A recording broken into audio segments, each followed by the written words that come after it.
Hi, all, and welcome to another edition of Author Reads with your host, me, DM Wright.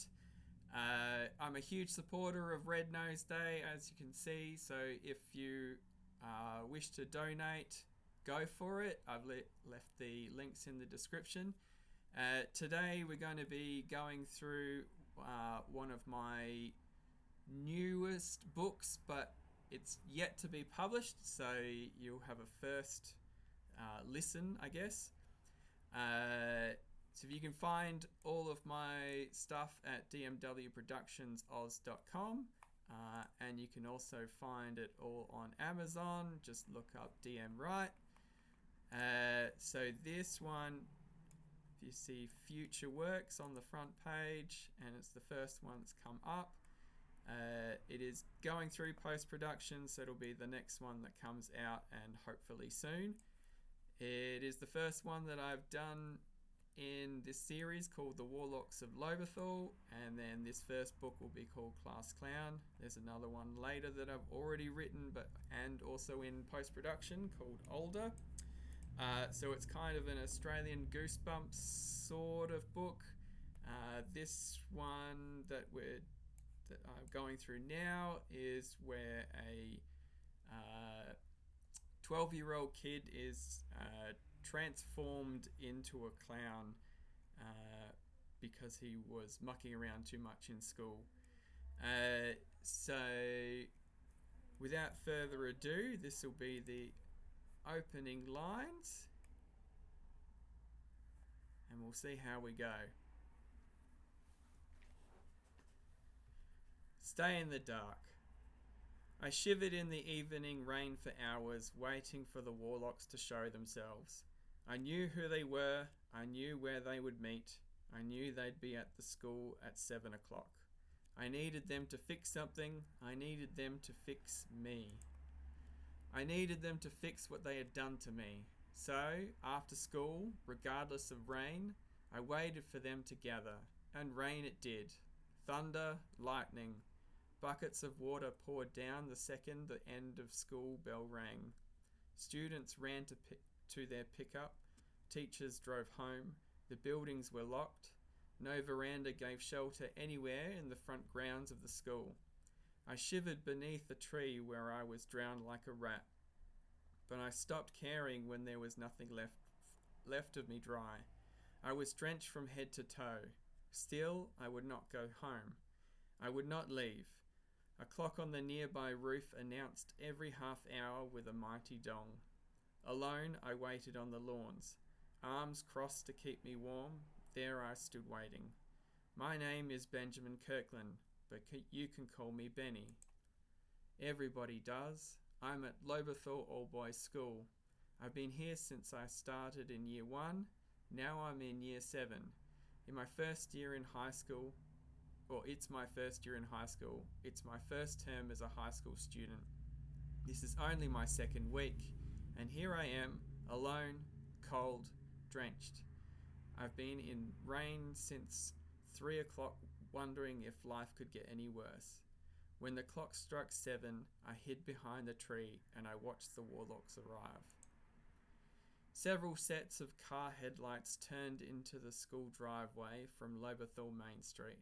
Their brakes creaked to a halt in the staff car park. When their lights switched off, they became impossible to see. It was February and nearing the end of summer. The sun had only minutes ago sunk below the western hills, though not below the horizon on the far side. At this time, the cloaked figures exiting their vehicles should have been eerily glowing by the dimming sunlight, but the thickness of the rain blurred their appearance. 16 car doors slammed. 16 warlocks lined themselves along the curb. With their heads sheltered by their pointy black hoods, none hurried to escape the downpour. Like soldiers, their shoes snapped to attention. Their left feet stepped forward in time. They marched single file up the main footpath to the school buildings. Like monks, their cloaks swung to and fro around their ankles. Like ghosts, they appeared hovering over the ground. Like demons, they stomped onwards through the gates of hell. I watched from behind the tree as they drew near. I circled the trunk to the right as they glided to the left. Snap! A twig crumbled beneath my feet. Snap! Their feet stomped to a halt. Snap! Their heads looked to their side. I froze. They listened for further sounds. I held my breath. They stared into the darkness. I could see their eyes, lit white without a source of light. They waited. I was running out of oxygen. Their heads snapped forward in unison. They marched on. My gasp for air made the rear guard stop and glance over his shoulder. I stopped breathing. The warlock waited while the others sailed on. The rain lighted, its pitter-patter on the concrete footpath, matching the beat of my pounding heart.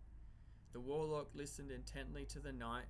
I wondered if he could hear the drumming in my chest over the rapping of the rain on the pavement.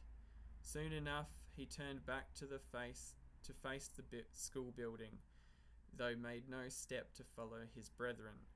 I ran out of breath and slapped a hand to my mouth to muffle my gasp for air.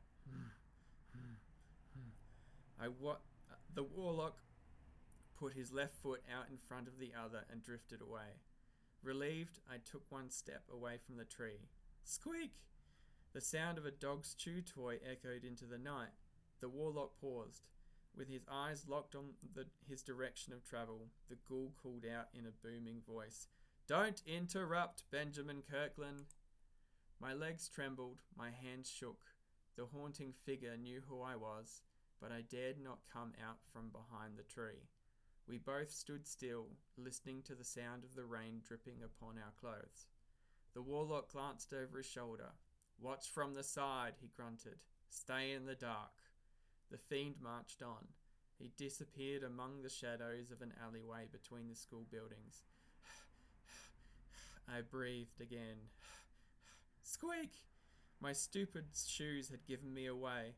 I ripped off one with both hands and hobbled about on my other squealing shoe. I ditched the first far, tore off the second, and paused for a moment, my socks seeping into the muddy grass.